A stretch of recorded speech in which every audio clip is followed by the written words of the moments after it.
Mondial Sport, leader de l'équipementier au Sénégal, revient avec des offres défiant toute concurrence. Donc déstockage, 3 blousons à 30 000 francs, 2 blousons 25 000, un blouson ou bien un sous-vêtement à 15 000 francs. Ensemble Lacoste, 15 000 francs. Concernant les maillots, maillot plus flocage plus masque, c'est à 10 000 francs CFA. Maillot plus flocage, c'est à 10 000 francs. Le masque est offert. Contactez le 77 059 99 84 avec Mondial Sport. Terminons l'année en beauté.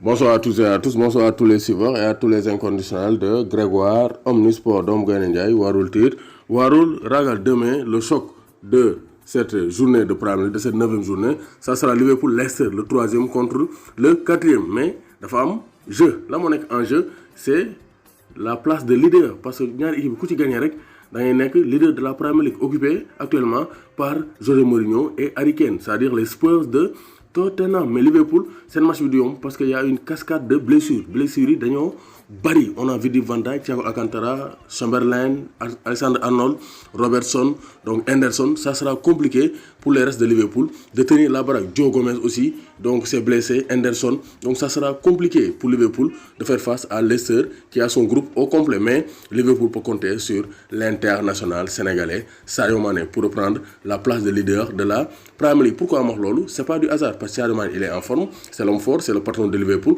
Mais Sadio Mané face à Leicester, il est à l'aise parce que sur les 4 derniers matchs avec Leicester, on va donner les statistiques, sur les 4 derniers matchs, il a été décisif.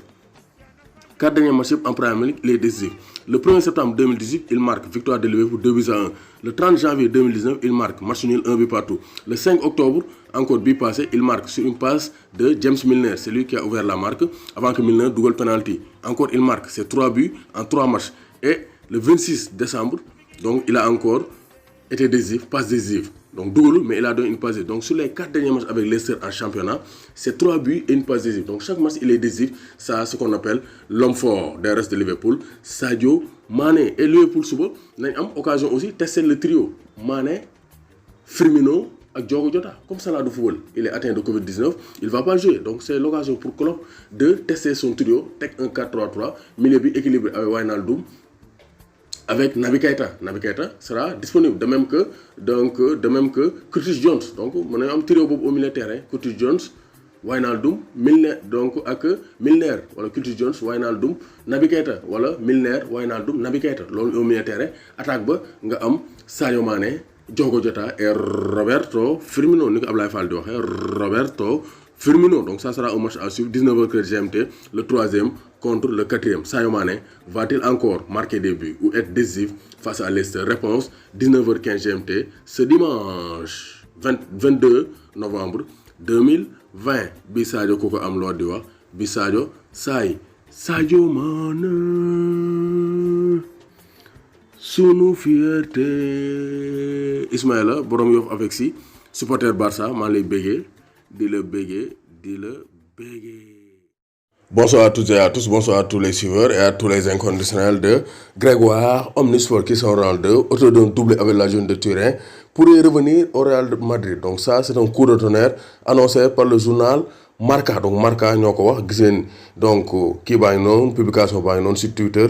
Donc Florentino Pérez et d'anciens coéquipiers, bien que la Maison Blanche n'envisage pas son transfert, voudrait un retour de Cristiano Ronaldo. Donc Ronaldo actuellement Florentino Pérez ak yenn joueurs yi ba léegi envisagé wuñ ko, c'est pas encore officiel, mais Cristiano Ronaldo ne serait pas contre un retour au Real Madrid. Moom ci boppam pare na pour ñëwaat Real Madrid te gis nañ ne Real ils ont des problèmes en attaque.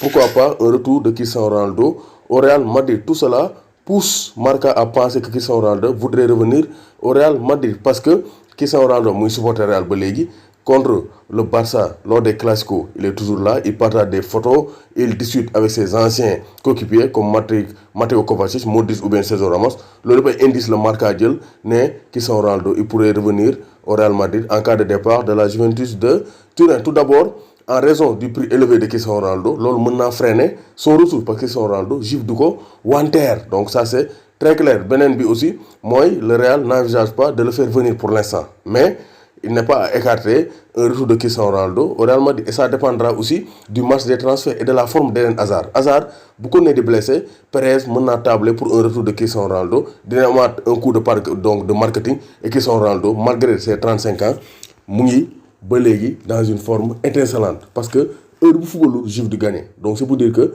Ronaldo est toujours compétitif et il peut toujours aider le Real Madrid à glaner des trophées. Donc selon Marca, Ronaldo pourrait revenir au Real Madrid en 2021.